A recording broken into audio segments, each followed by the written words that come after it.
একটা মহিলাকে আরশের উপর থেকে আল্লাহ সালাম জানিয়েছেন, ওই মহিলাটাই আমার নানি খাদিজা।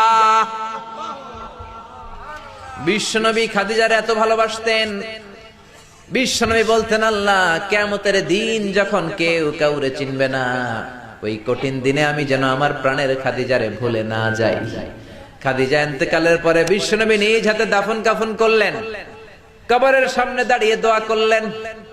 দোয়ার পরে সব সাহাবীরা ঘরে ফিরে যায়। আবু বকর বললেন, নবী চলেন ঘরে ফিরে যাই, দাফন শেষ, কাফন শেষ, দোয়াও শেষ। বিশ্বনবী বললেন, না আবু বকর, আমি যাব না, তুমি যাও, আমি কবরের সামনে দাঁড়িয়ে থাকবো। যেই মহিলাটাকে এই কবরের মধ্যে আমি শোয়ালাম রে আবু বকর, এই মহিলাটা সাধারণ কোন মহিলা নয়, আমার বিপদের দিনের সঙ্গিনী খাদিজা। মক্কায় এই মহিলাটাই আমার হাতে প্রথমে কালিমা পড়ে ইসলাম ধর্ম গ্রহণ করেছে। মক্কায় কেউ যখন আমারে সাহায্য করে নাই, তখন আমার খাদিজা আমারে ভুলে নাই। কেউ যখন আমারে শেল্টার দেয় নাই, সাহায্য করে নাই, খাদিজা আমারে সাহায্য করেছে। মক্কার লোকেরা 3 বছর শিয়াবে আবি তালেবে আমার জেলের মধ্যে রেখেছিল।